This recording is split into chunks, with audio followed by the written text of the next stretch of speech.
ఆనాడు కడియం శ్రేరి టీడీపీలో 10 సంవత్సరాలు మరి ఒక దౌర్జన్యపూరితంగా అక్రమ కేసులు పెట్టి ఆయనకు పేరు కల్లాయక్ అనే పేరుంది. కడియం శ్రేరి గారికి ఆయనకు దళిత దొర అని పేరుంది. ఆ రకంగా 10 సంవత్సరాలు టీడీపీలో ఉన్నప్పుడు గణపురం నియోజకవర్గ ప్రజల ఉసురు పోసుకున్నాడు. బీఆర్ఎస్ పార్టీలో తన పప్పులు ఉడకలే. 10 సంవత్సరాలు బీఆర్ఎస్ పార్టీలో ఉన్నాడు. ఆయన పప్పులు అక్కడ ఉడకలే. మళ్ళీ ఈరోజు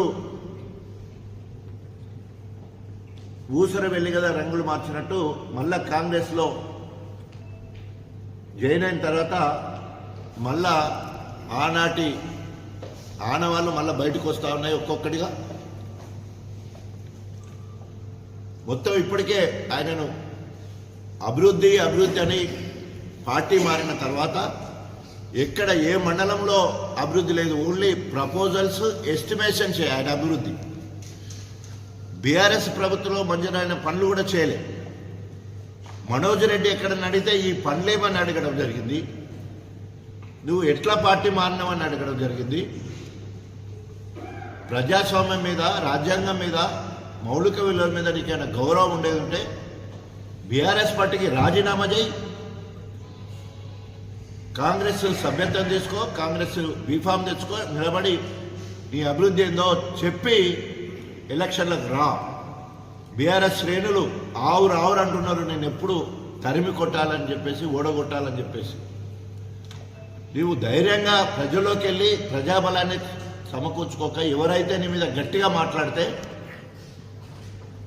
వారి మీద కేసులు, అక్రమంగా కేసులు పెట్టి పోలీసుల మీద ఒత్తిడి తీసుకొచ్చి ఆయన అనుచరుల ద్వారా ఆ ఊరికి సంబంధించిన శ్రీపతిపల్లికి సంబంధించిన గతంలో ఆనాడు కడియం శ్రేరి టీడీపీలో 10 సంవత్సరాలు మరి ఒక దౌర్జన్యపూరితంగా అక్రమ కేసులు పెట్టి ఆయనకు పేరు కల్లాయక్ అనే పేరుంది. కడియం శ్రేరి గారికి ఆయనకు దళిత దొర అని పేరుంది.